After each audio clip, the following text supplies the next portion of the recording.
Assalamualaikum warahmatullahi wabarakatuh. Pemirsa Gapai Kemuliaan yang dirahmati Allah, apa kabar Anda hari ini? Semoga Anda senantiasa sehat dan selalu berada dalam lindungan Allah Subhanahu wa taala. Amin ya robbal alamin. Alhamdulillah, senang sekali hari ini saya Fayunizar kembali hadir menjumpai Anda dalam program kesayangan kita Gapai Kemuliaan. Selama 30 menit ke depan, insya Allah kita akan membahas masalah seputar fikih, adab dan tauhid dalam kehidupan sehari-hari yang tidak jarang masih banyak dari kita yang belum memahaminya. Dan seperti biasa saya tidak sendiri, hari ini sudah hadir bersama saya di studio. Ada gurunda kita semua, Kiai Haji Muhammad Faiz. Assalamualaikum Kiai. Waalaikumsalam warahmatullahi wabarakatuh. Bagaimana kabarnya, sehat Kiai? Alhamdulillah sehat, baik. Alhamdulillahirrahmanirrahim. Nah pemirsa, bagi Anda yang juga memiliki pertanyaan, silakan Anda bisa kirimkan pertanyaan Anda, baik berupa pesan teks maupun juga dalam bentuk video melalui nomor WhatsApp yang tertera di layar kaca. Kami juga tunggu partisipasi Anda untuk bertanya langsung kepada Kiai melalui sambungan Zoom yang nanti secara teknis akan ditentukan oleh tim Gapai Kemuliaan. Baiklah, bahasan pertama kita kali ini adalah terkait beda ujub dan ria. Nah Kiai, apa sih sebetulnya bedanya antara ujub dan ria dan bagaimana kemudian konsekuensinya Kiai? Kedua-duanya sifat yang tidak baik.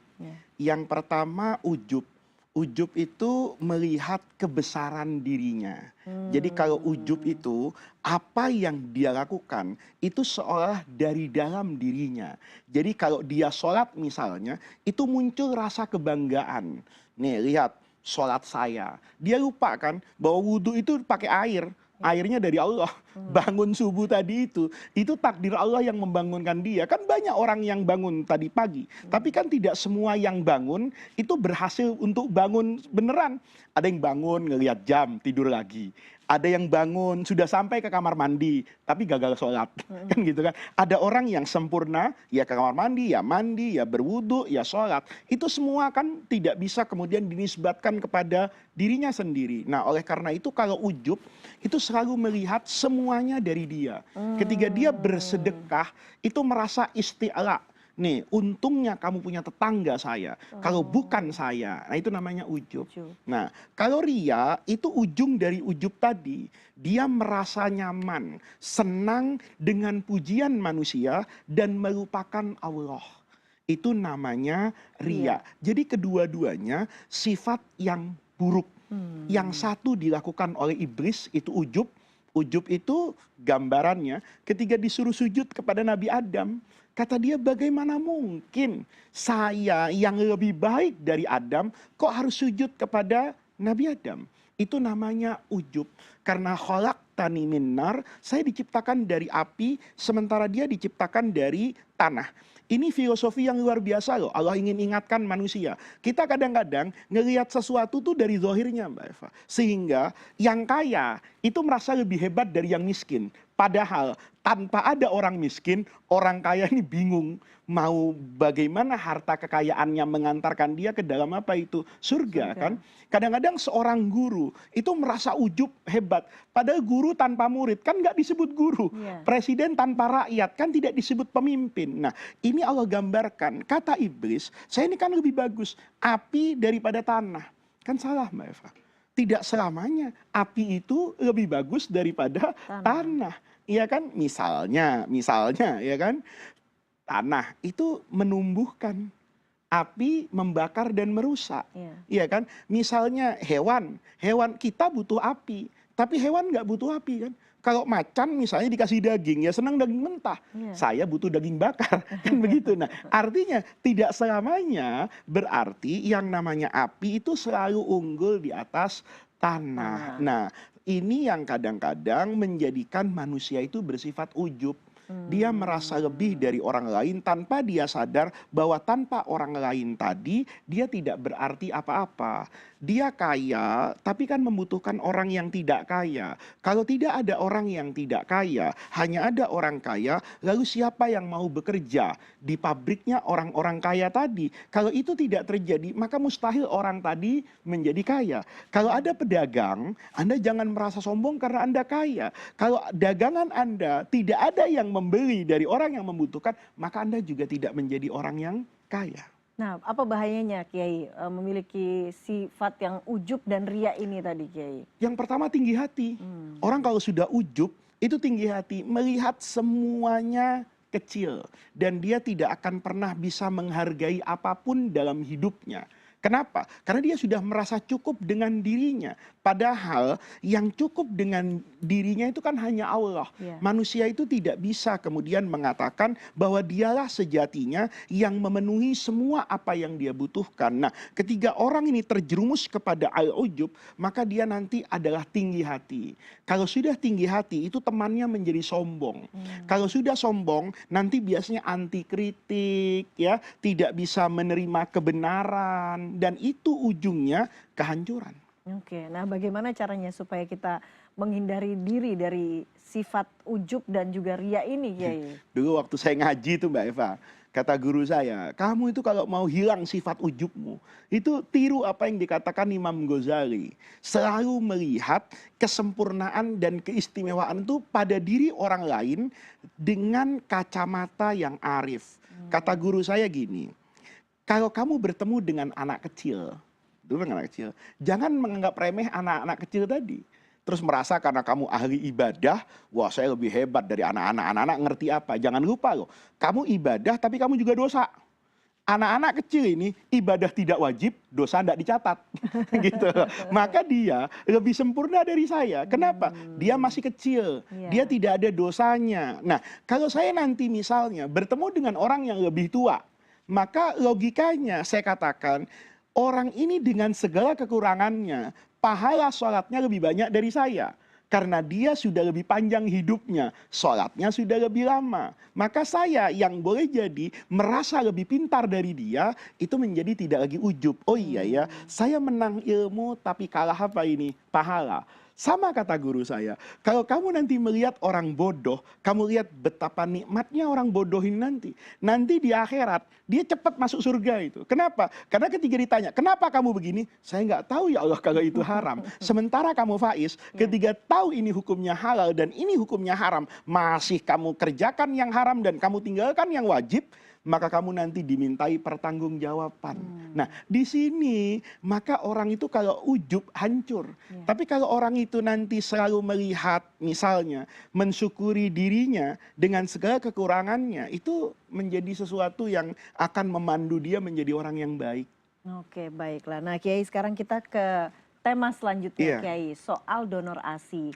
Karena memang pemberian ASI itu kan dianjurkan. Dan bahkan dalam agama dianjurkan sampai 2 tahun begitu ya, Kiai ya. Cuman dengan kondisi keadaan lingkungan yang terjadi saat ini, mungkin banyak wanita yang bekerja akhirnya membutuhkan donor ASI. Dan bahkan ada organisasi-organisasi yang kemudian mengkoordinir untuk pemberian ASI bagi ibu-ibu yang membutuhkan. Sebetulnya dalam agama ini bagaimana memandang ada pengkoordiniran donor ASI seperti itu, Kiai? Ini menarik sekali Mbak Eva ya. Karena yang terkait dengan ASI, ini sudah jadi produk dan industri. Ya, saya waktu dulu masih aktif ya di Komisi Fatwa di Majelis Ulama Pusat atau juga di Lembaga Basul Masail di Nahdlatul Ulama, itu sering dihadapkan oleh produk-produk yang berbasis ASI. Bahkan saya pernah dapat produk dari luar negeri itu ditanya aspek kehalalannya, itu karena salah satu dari bahannya itu dicampur dengan ASI ibu. Ada yang jadi es krim, ada yang jadi makanan seperti roti gitu ya. Itu tentu dengan tujuan yang baik ya untuk kesehatan. Di satu sisi juga saya pernah di rumah sakit itu ketika nengok kerabat yang melahirkan, itu tiba-tiba ada ibu lain yang datang ke kerabat saya, Bu minta ASInya dong, saya ASInya sedikit supaya bayi saya waktu itu agak kuning. Kata dokternya kalau dikasih ASI banyak biasanya cepat itu sembuh dan keluar dari rumah sakit. Maka ibu tadi itu mau ngasih ASI. ASI yang diperah itu yang ditaruh di kulkas, suster di kulkas itu. Saya katakan tunggu dulu kata saya. Ini ada konsekuensi agamanya. Jadi para pemirsa sekalian, kalau ada anak meminum ASI dari seorang perempuan nanti dengan ketentuan yang dibakukan di dalam agama, maka anak itu nanti menjadi anak ibunya. Namanya ibu susu. Nah, ibu susu ini punya ikatan yang luar biasa nanti terkait dengan kemahraman. Kalau sudah Oh. kemahraman, itu nanti ujungnya dengan pernikahan. Jadi saya pernah mendapati di masyarakat Mm. itu seorang laki-laki dengan perempuan cintanya terhalang asih. Oke. Jadi ini bertemu besar, jatuh Mm. cinta. Begitu jatuh cinta, ndak kenalan ini Mm. dengan orang tua masing-masing. Begitu laki-lakinya datang ke rumah si perempuan ini, ya karena tentu waktu yang begitu panjang, dia kaget sekali. Karena perempuan tadi mengatakan rumah saya di sini. Begitu di Hmm. sini, ini rumah saya dan ini ibu saya. Maka dia teringat bahwa ibunya pernah berpesan, dia punya ibu susu di kampung ini, namanya ini, dan ternyata benar, itu adalah ibu susuannya. Maka Oke. pernikahannya tidak bisa terwujud, Akhirnya Mbak Eva. haram begitu ya Akhirnya kan? haram. Karena apa? Karena konsep donor ASI di dalam Islam, dia dianjurkan. Tidak ada agama Islam melarang, tetapi punya syarat tertentu. Ya, jadi yang pertama yang harus dipahami itu adalah usianya. Usia maksimal bayinya itu 2 tahun. Jadi kalau sudah 3 tahun ngambil ASI orang lain itu aman, ya itu aman. Itu karena lebih dari 2 tahun. Jadi maksimal Oh. proses pemberian ASI Mm-mm. itu dilakukan dalam usia kurang dari dua 2 tahun. tahun. Satu. Yang kedua, ASI yang masuk itu pada 5 kali persusuan, bukan 5 kali hisapan dan kenyotan, bukan. Oh. Tetapi 5 kali Waktu susuan, begitu ya? waktu. Dan Hmm. itu nanti harus ditanyakan kepada pakarnya. Jadi gini, bayi itu kan nyusu, Mbak Eva. Dia biasanya tidak akan melepas sebelum dia kenyang. Ya. Kan dilepas tuh. Kalau dilepas dari susu, kemudian bayi itu nyusu lagi, itu berarti dia belum kenyang kan. Nah, Hmm. tapi kalau nanti dia dikasih lagi menolak mukanya itu ke kanan, berarti dia satu tuh. Oke. Oh berarti hitungannya satu itu ya Kiai ya? Kalau sudah lima, Mm-mm. 5 kali. Ini 5 kali bukan harus berturut-turut, Mbak Eva. Iya. Pokoknya 5 kali. 5 persusuan dari perempuan yang sama, maka perempuan tadi menjadi ibunya. Ibunya. Apa Oke. konsekuensinya? Panjang banget kalau boleh digambarkan. Semua Salah yang satunya tadi itu ya Ya, Kiai ya? semua yang Mahram. berkaitan dengan ibu tadi dan semua yang berkaitan dengan anak tadi itu menjadi mahram. Mahramnya di mana? Yang pertama nih ya, saya tidak terangkan semuanya, tapi ini dampaknya saja saya gambarkan. Dalam fikih itu ada yang namanya usul saksi tadi. Ini adalah hubungan ke atas dari donor susu tadi, donor ASI. Jadi kalau ada perempuan A nih memberi ASI kepada saya, maka walaupun ini tidak sulit untuk terjadi, maka ibu dari perempuan ini itu jadi nenek saya kan. Maka saya nggak boleh nikah sama ibunya, ibu yang memberi ASI saya. Pemirsa bilang, apa mungkin terjadi Pak Faiz? Ada kan orang 20 tahun nikah sama perempuan 60 tahun, Iya, dan iya, itu iya. mungkin terjadi. Ini ke atas nggak boleh nih. Ya, kalau ini anaknya perempuan, maka dengan bapaknya, Mbak Eva. Jadi kalau ada bapaknya si perempuan ini, kemudian perempuan ini nyusuin anak perempuan. Di kemudian hari bapaknya umur 60 tahun, anaknya umur 20 tahun. Jatuh cinta enggak boleh. Ya, karena itu usul ke atas dia. Yang satu. Yang kedua, ini ke bawahnya, Mbak Eva. Dari ibu susuan tadi. Maaf, dari anak susuan tadi. Kalau saya misalnya nyusu dengan perempuan A, maka saya punya anak nih. Anak saya jadi cucu dia. Dan itu berimbas kepada semua yang berkaitan dengan perempuan tadi. Oke. Nah, sama juga dengan anak ibu tadi, ya, ibu susu saya itu punya anak. Maka anaknya itu jadi jadi kakak saya, saudara. adik saya. Nanti kalau anak ini misalnya kan punya adik, adiknya nikah punya anak, ya ponakan saya. Itu terus Mbak Eva hubungannya itu ke bawah, ya. Ini para pemirsa, kalau dilakukan donor ASI yang berkepanjangan lebih dari 5 kali persusuan di usia belum 2 tahun, maka syarat yang terberat itu adalah update kartu keluarga, Mbak Eva. Jadi kalau saya nanti misalnya istri saya mendonorkan ASI kepada si A, maka saya harus catat nih nicknya. Ya kalau cuma nicknya dia nggak apa-apa, Iya. tapi dampak kanan kirinya. Iya, iya, iya, Artinya iya, iya. apa, Mbak Eva? Ini berbahaya dalam kaidah fikihnya. Kalau nanti misalnya saya kehilangan data, Mbak Eva, ya saya kehilangan data. Perempuan yang memberi ASI dengan yang diberi ASI itu kehilangan data, tapi tahu Iya. tempat. Iya. Saya tanya, ibu susuan saya dulu di mana? sebut Jakarta Selatan dulu hidupnya.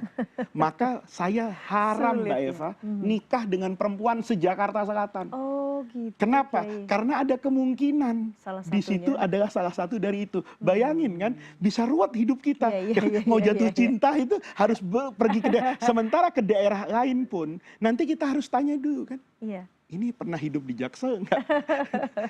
Jadi panjang ya Jadi Kiai ya. panjang. Jadi harus Itu berhati-hati ya Kiai. berhati-hati Oke. kalau memberi donor Baiklah, ASI. baiklah. Kiai kita akan bahas topik lain tapi kita akan break terlebih dahulu. Jangan kemana-mana, Gapai Kemuliaan akan segera kembali sesaat lagi.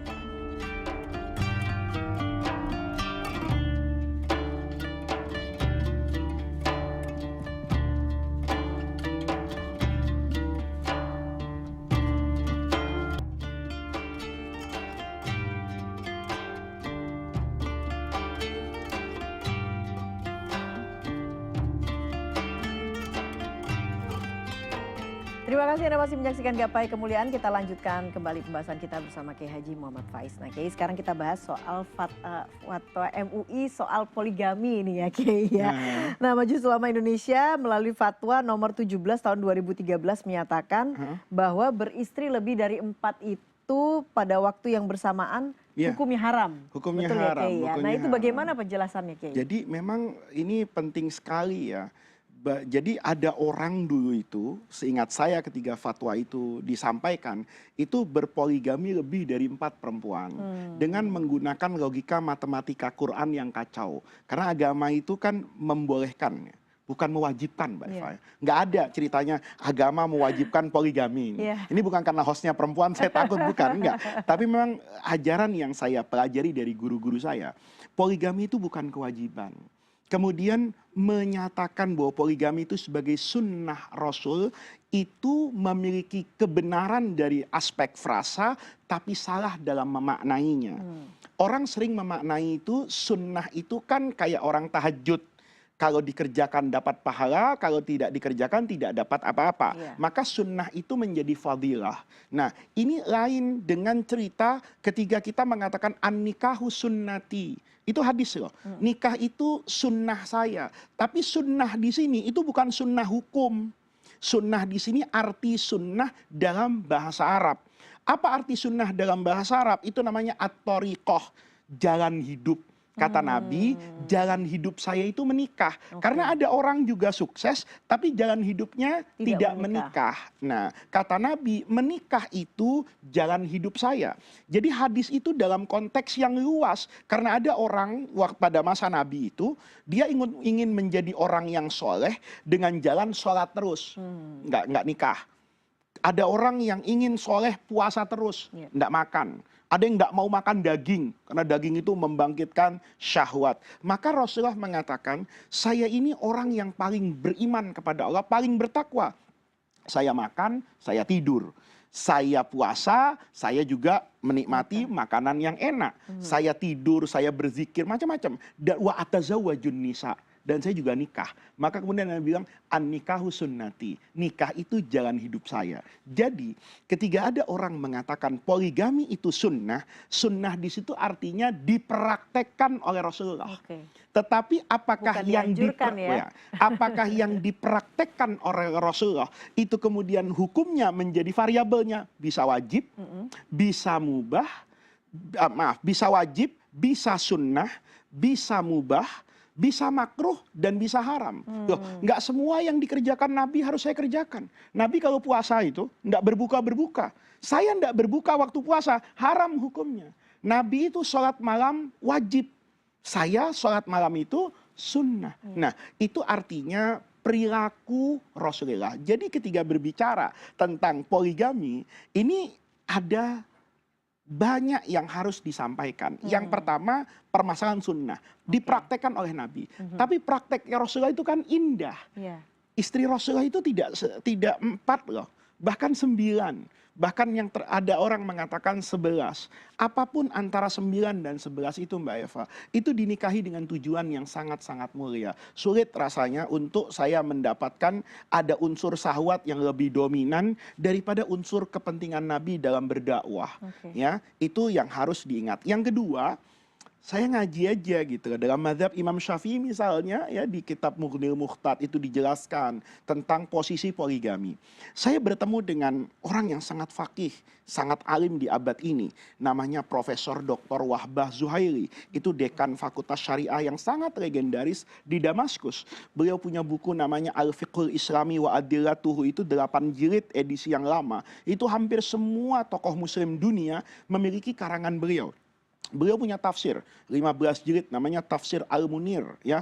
Itu luas sekali pembahasannya. Beliau mengatakan bahwa poligami itu dibenarkan dalam kondisi tertentu. Bukan dalam kondisi yang dianjurkan.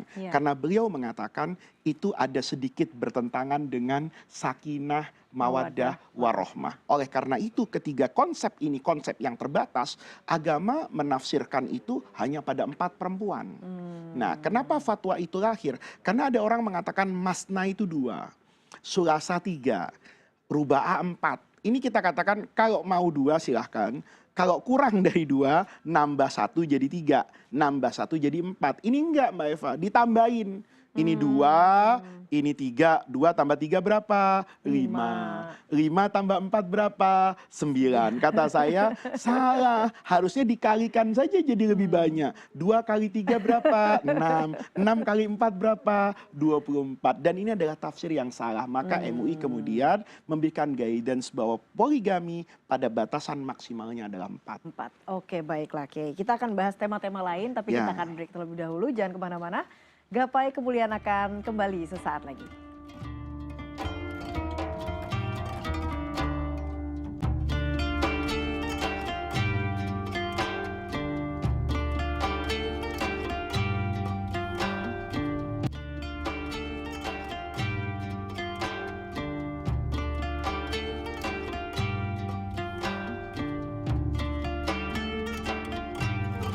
Terima kasih Anda masih menyaksikan Gapai Kemuliaan. Kita lanjutkan kembali pembahasan. Kiai, kita ke topik lain nih. Ini kita ke topik ada yang mengatakan bahwa menikah itu adalah pintu rezeki. Apa benar Kiai? Nah, kalau misalnya ada seseorang yang belum punya pekerjaan kemudian, apakah kemudian dengan menikah akhirnya akan membukakan pintu rezekinya Kiai kalau begitu? Nah, ini kita harus berhati-hati dalam memahami apa yang kita terima sebagai doktrin keagamaan.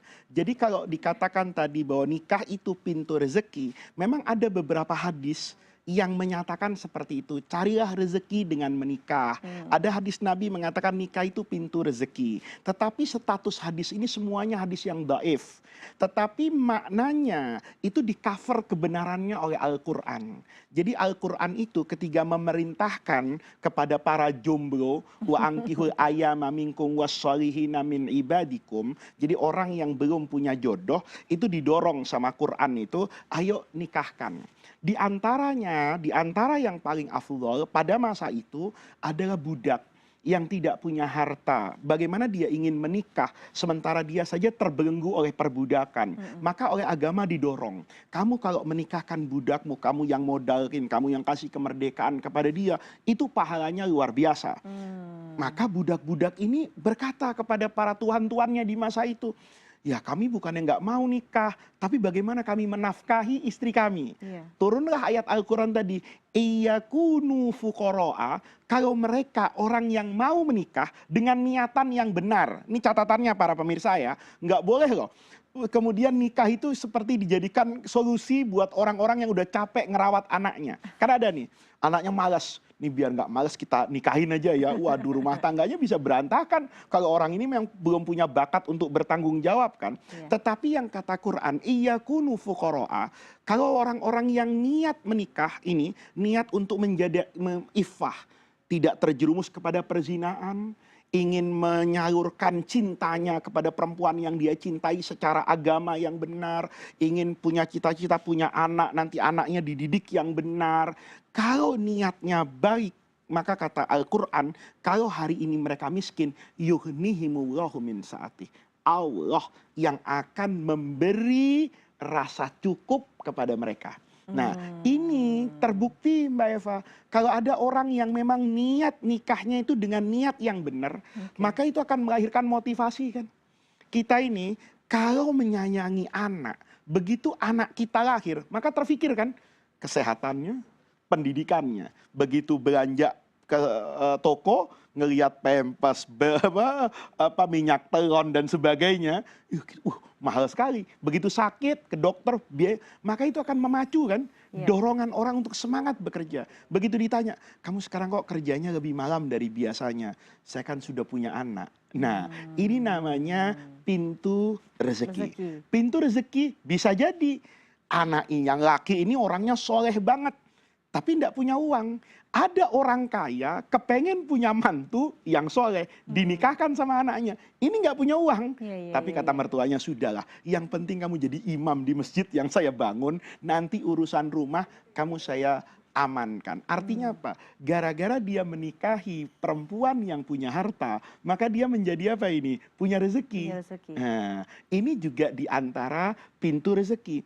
Atau ada boleh jadi nanti kakek datang ke rumah, atau ada orang lain begitu datang ke rumah kita, ih lucu banget nih anak ini. Taunya anaknya bisa baca misalnya qul huwallahu ahad. Ya Allah solehnya, seneng dikasih uang. Anaknya dikasih uang nih, biasa bagi anaknya masih kecil. Ini biasanya yang nakal ibunya kan. Uangnya dipegang sama bapak ibunya. Dapat rezeki kan Mbak Eva. Nah, ini kalau dibenar gunakan. Jadi arti dari hadis tersebut atau ayat Quran tersebut juga kata guru saya, itu ketika menikah dengan motivasi yang benar, dengan tanggung jawab yang benar, maka itu akan melahirkan rezeki baru. Rezeki baru itu bisa dari tangan usaha dia, karena kesadaran akan kebutuhan rumah tangga, bisa jadi melalui perantara anak dan istrinya, Allah kirim rezeki untuk dia. Oke, jadi yang terpenting itu justru niatnya begitu ya Kiai ya. Karena tidak semata-mata Islam itu Mbak Eva indah. Kalau Mbak Eva menatap suami, saya menatap istri, nanti anak menatap bapak dan bapak menatap anak, maka boleh jadi semua akan sadar bahwa rezeki itu lahir karena kebersamaan. Gara-gara istri saya hari ini punya sesuatu yang dulu saya tidak punya ketika masih bujangan. Gara-gara istri saya melahirkan anak-anak saya yang asalnya membutuhkan biaya, tapi kadang-kadang ekonomi ini terasa menjadi lebih baik, uang itu menjadi lebih banyak ketika anak-anak itu lahir. Karena semua makhluk hidup sejatinya itu datang membawa rezeki masing-masing. Hanya saja penting buat kita untuk tidak menafsirkan rezeki semau saya. Untuk tidak membatasi rezeki itu sebatas uang saja. Boleh jadi nanti rezeki itu karena anaknya. Ada loh Mbak Eva, ada orang dapat pekerjaan itu karena anaknya. Teman saya itu ada pengusaha bilang sama saya, Pak Faiz, saya kok ngelihat dia, itu sebetulnya keselnya luar biasa. Bawaannya kepengen saya pecat aja. Tapi ingat anak-anaknya yang berprestasi di sekolah. Saya pertahankan dia. Walaupun kerjanya tidak maksimal, tapi laki-laki ini sayang sama anaknya. Uangnya itu selalu dipakai untuk pendidikan anaknya. Coba ya, itu orang mesti dipecat tuh. Gara-gara punya anak yang baik, ya kebetulan anaknya itu teman dari anak bosnya itu, cerita tentang anak-anak yang luhur akhlaknya, maka boleh jadi rezeki dia. Kan begitu. Istri juga ada bisa jadi rezeki, suami bisa jadi rezeki. Nanti dibalik pada satu episode yang akan datang, bisa jadi juga mendatangkan musibah kalau disalahgunakan nikmat Allah tadi. Oke, baik Kiai. Semoga apa yang Kiai jelaskan tadi bisa memberikan kita pemahaman yang lebih jelas lagi begitu ya mengenai arti dari menikah itu membuka pintu rezeki. Kiai terima kasih untuk semua ilmu yang sudah diberikan pada pagi hari ini. Insya Allah akan bermanfaat bagi kita semua. Dan pemirsa, usai sudah jumpa kita kali ini dalam program Gapai Kemuliaan. Semoga kajian kita hari ini membawa manfaat dan menjadi wasilah kita menjadi hamba Allah yang lebih bertakwa. Semoga Allah senantiasa mudahkan kita dalam menuntut ilmu. Saya Eva Yunizar dan Kiai Haji Muhammad Faiz undur diri. Terima kasih atas perhatian Anda. Wabillahi taufiq wal hidayah. Wassalamualaikum warahmatullahi wabarakatuh.